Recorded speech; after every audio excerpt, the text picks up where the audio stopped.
있습니다. 제목 경험을 넘어서. 예수께서 대답하여 이르시되 진실로 진실로 내게 이르노니 사람이 거듭나지 아니하면 하나님의 나라를 볼 수 없느니라. 요한복음 3장 3절 말씀. 거듭나지 않은 사람 혹은 하나님의 일들을 배우지 못한 사람에게 나는 거듭났습니다 라고 말한다면 그들은 다시 새로운 경험을 했다는 것을 종교적인 진부한 표현으로 설명한다고 생각할 것입니다. 어떤 사람들은 거듭남을 새로운 장으로 넘어가는 더 나은 사람이 되기 위한 결단 등으로 이해할 것입니다. 그렇지 않습니다. 우리가 거듭났다라는 의미를 어떤 결단 이렇게 생각하시는 분도 있고 또 어떤 경우는 어떤 새로운 경험을 했다라고 생각하는 경우가 있다고 합니다. 그렇지 않습니다. 거듭남은 경험이 아니며 이런 표현들은 넘어섭니다. 거듭났을 때 당신은 무언가 경험하는 것이 아닙니다. 당신이 존재하게 된 것입니다. 우리의 영이 재창조되었고 우리의 영이 다시 태어났다라는 것, 즉 그거의 중요성을 잘 인식하지 못한다는 것입니다. 그냥 단순한 경험이고 내가 오늘부터 다시 열심히 살아야겠어 어떤 이런 의미로 받아들인다고 잘못 받아들이고 있는데 그런 것이 아니라 새로운 피조물 거듭났다라는 것은 당신이 새롭게 존재한다는 것입니다. 즉 새롭게 태어났다는 것입니다. 마치 아기가 태어났을 때 아기는 경험을 했구나 라고 말하지 않는 것과 같습니다. 그 아이가 생긴 것입니다. 우리가 우리의 영이 예수님을 영접함으로 인해서 새롭게 태어난 것입니다. 그 아이가 태어났기 때문에 모두가 기뻐합니다. 따라서 거듭남은 당신이 죽었다가 살아난 것입니다. 당신은 이제 살아 있습니다. 저도 옛날에 거듭났다라는 의미를 그냥 육체가 예수님이 죽었을 때 다시 죽었다가 다시 살아났다 이렇게 간주했거든요. 근데 그것이 아니라 나의 옛사람은 죽은 자라는 것입니다. 즉 죽은 자였기 때문에 육체가 죽는 것이죠. 그래서 옛사람은 죽은 자이고 바로 새 사람은 산 자이다. 그래서 세상에는 죽은 자와 산 자 두 부류밖에 없다라는 것입니다. 그래서 거듭남은 당신이 옛사람은 죽은 자였는데 다시 산 자로 태어났다라는 것을 의미하는 것입니다. 새로운 존재인 것입니다.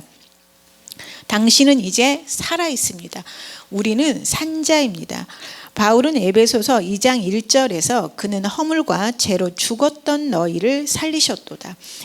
우리가 거듭나기 전에 인간의 정체성은 죽은 자였다는 것입니다. 그런데 우리가 하나님의 생명을 받고 나서 우리는 산 자가 된 것입니다. 또한 그는 골로새서 2장 13절에서 범죄와 육체의 무할례로 죽었던 너희를 하나님이 그와 함께 살리시고 우리의 모든 죄를 사하시고 라고 말합니다. 즉 살리다라는 단어는 살아나게 하다라는 의미입니다. 흥미롭게도 거듭난다는 것은 과거가 없음을 의미하므로 나에게 무슨 일이 일어났습니다라고 말할 수 없습니다. 옛 당신은 그리스도 안에서 죽었고 즉 죽은 자라는 것입니다. 옛사람은 죽은 자입니다. 새로운 당신은 부활 생명을 가지고 있습니다.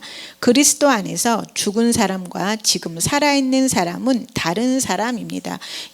옛사람은 죽은 자였습니다. 하나님께서는 옛사람을 죽은 자로 보십니다. 지금 육체적인 생명을 가지고 살아있다 하더라도 옛사람은 죽은 자인 것입니다. 즉 꽃병에 꽃이 꽂아 있지만 우리는 그 꽃을 살아있다고 보지 않습니다. 꽃병에 꽂아 있는 꽃은 바로 그건 죽은 꽃인 것처럼 지금 육체적으로 우리가 살아있다고 해서 바로 우리가 산 자가 아닌 것입니다. 바로 우리는 옛사람은 죽은 자인 것입니다. 이 죽은 자는 사단의 본성에 참여하고 있고 그 다음에 바로 죽음이라는 본성에 참여한 자입니다. 그래서 이렇게 산 자가 되려면 바로 하나님의 생명, 부활 생명을 받아야 되고 바로 새로운 존재인 것입니다. 그래서 이거는 새로운 종족입니다. 그래서 이거는 과거가 없습니다. 즉 개가 인간이 된 것처럼 인간이 된 개는 과거가 없는 것입니다. 개의 역사가 없습니다. 인간이기 때문에.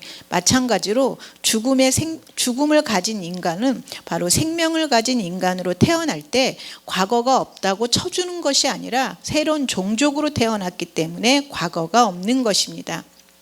그래서 우리는 과거가 없습니다. 그리고 우리는 다른 사람입니다. 그 옛사람과 다른 사람입니다. 옛사람은 죽음이라는 본성을 가지고 있었기 때문에 슬픔이나 두려움이나 미움이나 증오가 너무나 당연스러운 거였지만 이 새 사람으로 태어난 새 사람은 바로 하나님의 사랑과 하나님의 기쁨과 하나님의 믿음과 하나님의 전능하심을 갖고 있습니다. 그래서 사랑과 믿음이 너무 자연스러운 존재인 것입니다. 그래서 바로 다른 사람입니다. 그래서 성경은 그런즉 누구든지 그리스도 안에 있으면 새로운 피조물이라. 이전 것은 지나갔으니 보라 새 것이 되었도다. 죽음에 시달리고 질병에 시달리고 아픔에 시달리고 두려움에 시달렸던 그 사람은 지나갔다고 말하고 있습니다. 자, 보라 새 것이 되었도다. 자, 보라 여러분의 영이 새 것이 되었습니다. 당신의 과거는 더 이상 존재하지 않습니다. 인간으로서의 살던 삶, 죽음의 본성에 참여했던 그 존재, 사단의 자녀였던 그 존재는 존재하지 않습니다. 예수님과 함께 묻혀 갈보리에서 끝났습니다. 따라서 거듭난 순간부터 당신은 하나님께 갓 태어난 아기와 같습니다.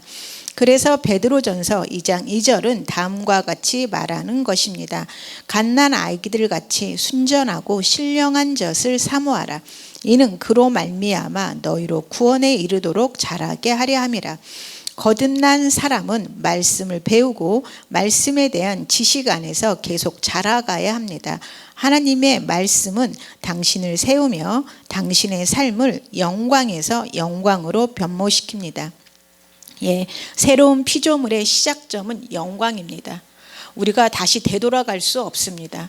우리는 영광에서 출발해서 영광으로 더 점진적으로 점진하는 것입니다. 그래서 우리는 영광에서 영광으로 변모시킵니다. 자, 같이 함께 기도하겠습니다. 사랑하는 아버지, 그리스도 안에 있는 나의 새로운 생명에 감사드립니다. 내 안에 있는 하나님의 신성한 본성은 이 세상 시스템에 대한 통치권으로 나를 상황의 주인으로 만들었습니다. 나는 성숙함에 이르도록 말씀으로 성장하고 있습니다. 내가 하나님의 말씀을 공부하고 묵상함으로 내 영은 강하게 세워집니다. 예수 이름으로 기도합니다. 아멘.